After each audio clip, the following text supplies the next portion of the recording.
গাজাকে শেষ করে মানব ইতিহাসের অন্যতম পৈশাচিক ঘটনার জন্ম দিচ্ছে এই মানুষটি, কিন্তু তার যেন কোনো বিকার নেই। নির্লিপ্ত মুখে একের পর এক মানবতা বিরোধী কাজ করেই যাচ্ছে ইসরায়েলের প্রধানমন্ত্রী বেনিয়ামিন নেতানিয়াহু। এবার গাজা পরিদর্শনে গিয়ে যেন তার নৃশংসতম নির্দেশগুলো কতটুকু পালন করা হচ্ছে তাই দেখতে গিয়েছিলেন, কিন্তু সেখানে গিয়ে অন্য এক ভয় পেয়ে বসে নেতানিয়াহুকে। সেটি আর কেউ নয়, চিরশত্রু ইরান। নেতানিয়াহুর কাণ্ড দেখে মনে হচ্ছে একমাত্র ইরানের ভয় নেতানিয়াহুকে তাড়া করে ফিরছে। এই পরিদর্শনে ইরানের সর্বোচ্চ নেতা আয়াতুল্লাহ আলী খামেনির একটি পোস্টও দেখিয়েছেন বেনিয়ামিন নেতানিয়াহু। তিনি বলেন, ইরানের নেতা আবারও ইসরায়েলকে ধ্বংসের আহ্বান জানিয়েছেন।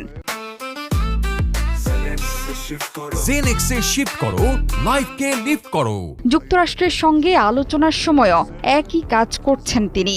এর মাধ্যমে এটাই স্পষ্ট যে উত্তর গাজাতে গিয়েও ইরানের ভয়ে কাবু বেনিয়ামিন নেতানিয়াহু। সে কারণে যোদ্ধাদের ইরানের সর্বোচ্চ ধর্মীয় নেতার পোস্ট দেখিয়ে নতুন হামলার ব্যাপারে শক্তি সঞ্চয়ের আহ্বান জানালেন তিনি।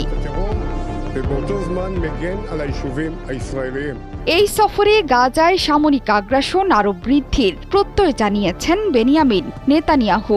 সেই সাথে জিম্মি মুক্তি দিতে প্রতিরোধ যোদ্ধাদের প্রতি আহ্বান জানান তিনি। সেটি না ঘটলে সামনের দিনগুলোতে এক কঠিন সময় অপেক্ষা করছে গাজাবাসীর জন্যে।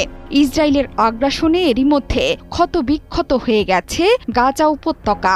এর মধ্যেই যুক্তরাষ্ট্রের সাথে ইরানের আলোচনা চলছে। সেই আলোচনা ভেস্তে গেলে ভয়ানক হুমকির মুখে পড়বে গাজাকে ঘিরে যুক্তরাষ্ট্র এবং ইসরায়েলের স্বপ্ন। কারণ পশ্চিমাদের আগ্রাসন এলে বসে থাকবে না তেহরানও। এর শক্ত জবাব আসবে পারস্য উপসাগরীয় অঞ্চলের দেশটি থেকে। 2023 সালের অক্টোবর থেকে গাজায় নৃশংসতা চালিয়ে যাচ্ছে ইসরায়েল। বহু আলোচনার পর চলতি বছরের 19 জানুয়ারি উপত্যকাটিতে শুরু হয় যুদ্ধবিরতি। 18 মার্চ সেই যুদ্ধবিরতি ভেঙে তুমুল হামলা শুরু করে ইসরায়েলি বাহিনী। তখন থেকে গাজার বড় অংশ দখল করেছে তারা। হামলা থেকে প্রাণ বাঁচাতে আবারও বাড়িঘর ছেড়ে পালানো শুরু করেছেন ফিলিস্তিনিরা।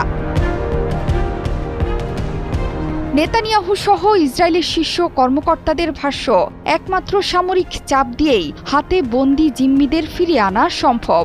ইসরায়েল সরকারের হিসেবে 251 জিম্মির মধ্যে গাজায় এখনো আছেন 58 জন। তাদের মধ্যে মাত্র 24 জন জীবিত আছেন বলে ধারণা করা হচ্ছে। অন্যদিকে গাজার স্বাস্থ্য মন্ত্রণালয় বলছে, 18 মাসের বেশি সময় ধরে চলা ইসরায়েলি হামলায় উপত্যকাটিতে অন্তত 51,000 ফিলিস্তিনির মৃত্যু হয়েছে। এছাড়া আহত হয়েছেন 1,16,343 জন। এখনও নিখোঁজ বহু মানুষ। জোহরা চৌধুরী, সেতু, 71।